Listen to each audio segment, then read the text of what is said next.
o poder inabalável da oração de uma mãe. O milagre nas montanhas, numa pequena vila aninhada no coração de um vale montanhoso, vivia uma mulher chamada Helena. Ela era uma mãe de 3 filhos, 2 meninos e uma menina, e seu amor por eles era tão vasto e profundo quanto as montanhas que cercavam sua casa. Helena não era rica em bens materiais, mas possuía uma riqueza que nenhum dinheiro poderia comprar, uma fé inabalável. Todas as noites, sem exceção, ela se ajoelhava ao lado da cama e orava fervorosamente pela proteção de seus filhos. Suas orações eram sussurros sinceros, pedidos de um coração de mãe para que um escudo invisível guardasse seus filhos de todo o mal. Ela pedia para que anjos caminhassem ao lado deles, que seus passos fossem firmes e que seus corações fossem puros. Seus filhos, Tiago, Lucas e a pequena Sofia, cresceram ouvindo os sussurros noturnos da mãe. Para eles, era uma melodia reconfortante, o som do amor que os embalava para dormir. Conforme cresciam, tornaram-se jovens aventureiros, sempre explorando as trilhas e os segredos das montanhas que chamavam de lar. Helena, embora sempre preocupada, confiava no poder de suas preces. Ela sabia que não podia estar fisicamente com eles em cada aventura, mas suas orações os acompanhavam como uma sombra protetora.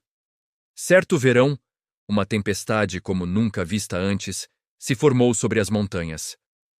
O céu, antes de um azul claro, tornou-se uma tela cinzenta e ameaçadora. Ventos uivavam como lobos famintos e a chuva caía em torrentes, transformando riachos pacíficos em rios furiosos. Naquele dia, Tiago e Lucas, agora adolescentes, haviam decidido explorar uma caverna antiga numa parte remota da montanha, um lugar que os mais velhos diziam ser perigoso. Eles prometeram voltar antes do anoitecer, mas a tempestade os apanhou de surpresa. Em casa, Helena sentiu uma angústia a apertar seu peito. Olhando pela janela a fúria da natureza, seu coração de mãe sabia que algo estava errado. Ela correu para o seu quarto, ignorando os trovões que faziam a casa tremer, e caiu de joelhos. Desta vez, suas orações não eram sussurros, eram clamores desesperados, lágrimas misturadas com palavras de fé. Ela implorou por um milagre, pediu que a mesma mão que acalmou o mar na Galileia acalmasse a tempestade em seu coração e protegesse seus filhos. Ela visualizou um círculo de luz ao redor deles, um santuário impenetrável no meio do caos. Lá nas montanhas, a situação era terrível. A entrada da caverna onde Tiago e Lucas se abrigaram foi bloqueada por um deslizamento de terra. A água começou a subir rapidamente lá dentro e o pânico se instalou. O ar estava a ficar rarefeito e o frio cortava até aos ossos. No escuro, com a água gelada a subir pelos joelhos, Lucas começou a perder a esperança. "Estamos presos, Tiago! Ninguém nos vai encontrar aqui!" ele gritou acima do barulho da água. Mas Tiago, lembrando-se das orações noturnas de sua mãe, segurou a mão do irmão. "Lembras-te do que a mãe sempre diz? Que as suas orações nos seguem como guardiões? Temos de acreditar nisso agora, Lucas. Temos de ter fé." Naquele momento de desespero, eles fecharam os olhos e, pela primeira vez, oraram juntos, ecoando as palavras que tantas vezes ouviram da sua mãe.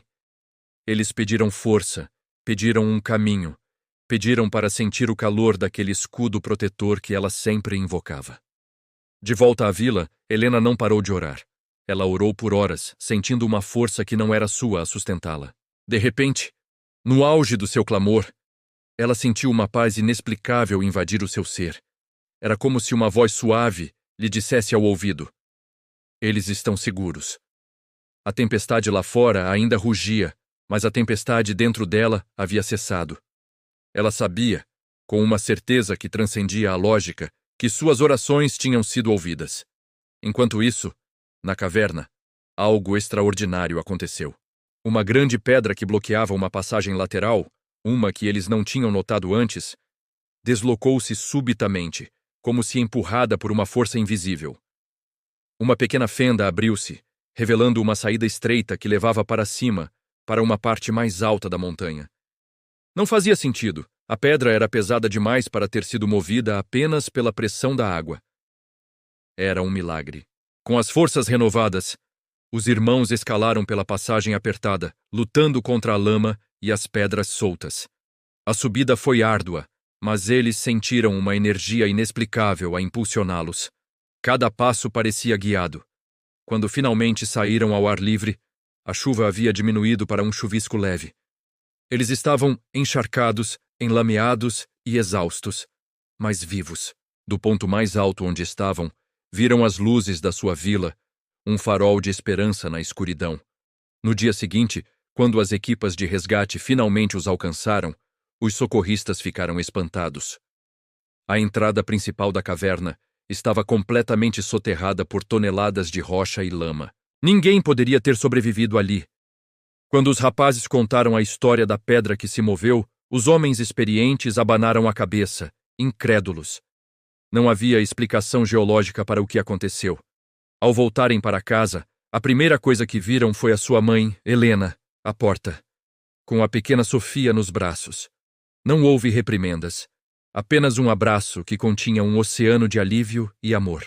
Naquela noite, quando Helena se ajoelhou para a sua oração habitual, Tiago e Lucas ajoelharam-se ao lado dela. As suas vozes juntaram-se à dela, não em pedido, mas em gratidão. Eles haviam testemunhado em primeira mão o poder daquelas palavras sussurradas na escuridão. A história do milagre na montanha espalhou-se pela vila e mais além. Tornou-se uma lenda, um testemunho do poder invisível, mas real, do amor e da fé de uma mãe. As pessoas olhavam para Helena com um novo respeito, vendo nela não apenas uma mulher simples, mas uma guerreira espiritual, cuja arma mais poderosa era a oração. Esta história ensina-nos que o amor de uma mãe, expresso através da oração, cria uma conexão que desafia a distância, a lógica e até mesmo as forças da natureza. É um escudo invisível, forjado na fé e no afeto mais puro, que guarda os filhos nos momentos de maior perigo. Nunca subestime o poder de uma mãe de joelhos, pois as suas preces podem mover montanhas, literal e figurativamente. A fé dela é a âncora, o farol na tempestade, a prova viva de que os milagres ainda acontecem, muitas vezes respondendo ao chamado sincero de um coração de mãe. Obrigado por assistir. Se esta história tocou o seu coração, partilhe-a com alguém que precisa de ouvir sobre o poder da fé e do amor. Deixe o seu comentário abaixo e não se esqueça de se inscrever no canal para mais histórias inspiradoras como esta. Até à próxima.